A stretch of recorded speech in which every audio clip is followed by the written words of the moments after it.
தேவி sister இருக்கீங்களா? இருக்கிறேங்க sir. Okay, தேவி sister சாட்சி சொல்லுவாங்க. ஆமாம், சத்தமா சொல்லுங்க, வாய்க்கிட்ட மொபைல் வச்சு சொல்லுங்க. கர்த்தருடைய பரிசுத்த நாமத்திற்கு சோஸ்திரம். என்னை சாட்சியா நிறுத்திய தேவனுக்கு கோடான கோடி நன்றி. நான் திருச்சியிலேருந்து பேசுறேன். என்னை வந்து இந்த குடிகைக்கு அழைச்சிட்டு வந்தது எஸ்தர் ராஜசேகரங்கிற சகோதரி தான். அதுக்கு நான் நன்றி செலுத்துகிறேன். நான் வந்து மே மாசத்துலேருந்து இந்த குடிகைக்கு வரேன். அதுல ஃபர்ஸ்ட் சாட்சி என்னன்னா, நான் வந்து அதிகாலை எழுந்து ஜெபிக்கணும்னு சொல்லி நைட்டு ப்ரேயர் பண்ணிட்டு தான் நான் படுப்பேன். ஆனா எனக்கு 5:45 இல்ல 5:30 போல தான் என்னால எந்திரிச்சு ஜெபம் பண்ண முடியும்.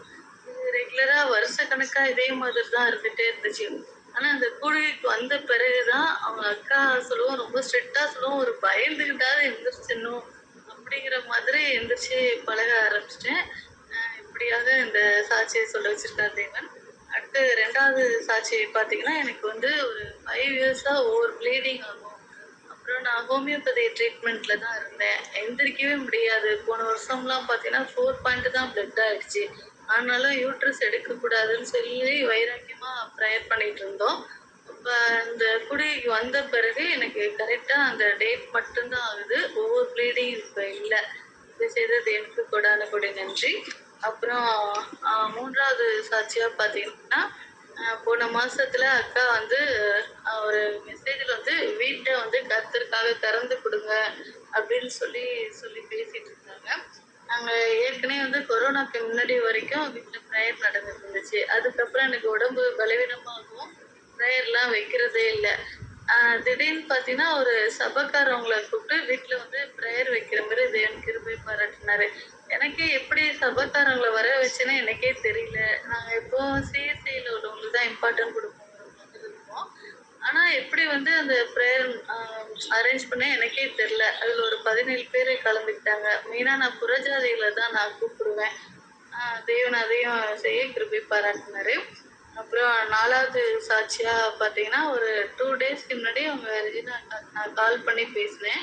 இது மாதிரி எங்களுக்கு ரொம்ப கடன் அதிகமாயிட்டே இருக்குது. ஆனா நாங்க எல்லாத்துலயும் ஜெபத்துலலாம் ஓரளவு என்னால முடிஞ்ச அளவு ஒரு 10% செய்வேன். கரெக்டா தான் இருக்கணும்னு நினைக்கிறேன். ஆனாலும் கடன் வந்து ரொம்ப பெருகிட்டு இருக்கு அப்படின்னு சொன்னா அவங்க சொன்னாங்க. கர்த்தர் வந்து உங்களை குறிச்சு என்ன சொல்றாங்கன்னா, காணிக்கை விஷயத்துல தான் உங்கள்கிட்ட பேசுறாரு அப்படின்னு சொன்னாங்க. இல்லைங்கக்கா, நான் எப்பவும் 1ஆம் தேதி ஆனால எல்லா காணிக்கையும் கரெக்டா நான் எடுத்து வச்சுட்டு தான் அடுத்த செலவே நான் பண்ணுவேன் அப்படின்னு சொன்னப்ப அவங்க சொன்னாங்க, அப்படி இல்லை, எந்த இடத்துல விதைக்கிறோங்கிறது ரொம்ப இம்பார்ட்டன்ட். நல்ல நிலத்துல விதைச்சாதான் பலன் தரும். நீங்க விதைக்கிறதுலாம் முள்ளுள்ள இடங்கள் போச்சுன்னா அதோட பலன் வராது அப்படின்னு சொன்னாங்க.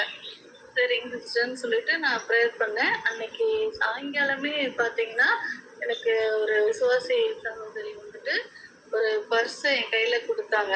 கொடுத்தனா இது வந்து நீ வச்சுக்கோ அப்படின்னாங்க. திறந்து பார்த்தா நிறைய 500 அமௌண்ட்டா அவ்வளோ இருந்துச்சு. என்னக்கா அப்படின்னு, இதுல வந்து 25,000 இருக்குது, உனக்கு தேவன் வந்து கொடுக்க சொல்லி சொன்னாரு அப்படின்னு அவங்க சொன்னாங்க. எனக்கு ரொம்ப ஆச்சரியமா இருந்துச்சு. அப்புறம் இதனோட அமௌண்ட் ஒரு 2,500 எடுத்து நான் விதைக்க ஆரம்பிச்சிட்டேன். நான் மிஷினரிக்கு மற்றும் வந்து அது போல ஒரு நல்ல நிலத்துல விதைக்க அக்கா கற்றுக் கொடுத்துருக்காங்க. அதுக்காகவும் சுவிசேஷத்துக்காகவும் விதைக்க திரும்பி பாராட்டியிருந்தார். இப்படியாக செய்த தேவனுக்கு கொடான கொடி நன்றி.